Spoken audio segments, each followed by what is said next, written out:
Suspect sa pananaksak sa isang Indian national sa Anda, Bohol, arestado ng PNP matapos ang hot pursuit operation. Patrolwoman Nikia Sandenyo sa report. Hawak na ng Anda PNP ang lalaking sospek sa pananaksak at pagpatay sa isang kolektor ng Indian National matapos itong maaresto sa isinagawang hot pursuit operation ng mga otoridad sa harap ng Palawan Poncia Poblasyon, Anda, Bohol noong ika-19 ng Oktubre taong kasalukuyan.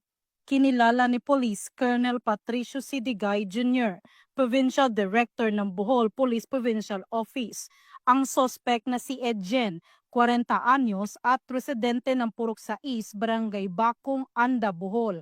Batay sa ulat ng pulisya, nakainom umano ang sospek at may iniinda itong problema sa pamilya nung nangyari ang insidente ng pananaksak. Samantala, kaagad isinugod ng responding kapulisan ang biktima sa pagamutan, ngunit idineklara na itong dead on arrival matapos itong magtamo na maraming sugat sa katawan. Kasong homicide ang kakaharapin ng nasabing sospek na kasalukuyang nasa kustodiya na ng Anda Municipal Police Station. Magandang tanghali sa ating mga kababayan. Ako po si PCME Sangilito Bilyondo, Public Information Officer sa Anda Police Station.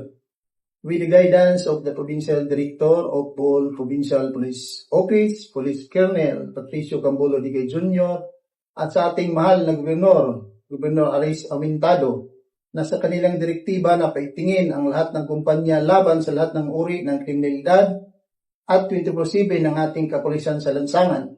At dahil dito, nadakip kaagad ang isang suspek sa pananaksak na nangyari dito sa Anda Public Market noong October 19, 2025 sa may alas 12:18 ng tanghali.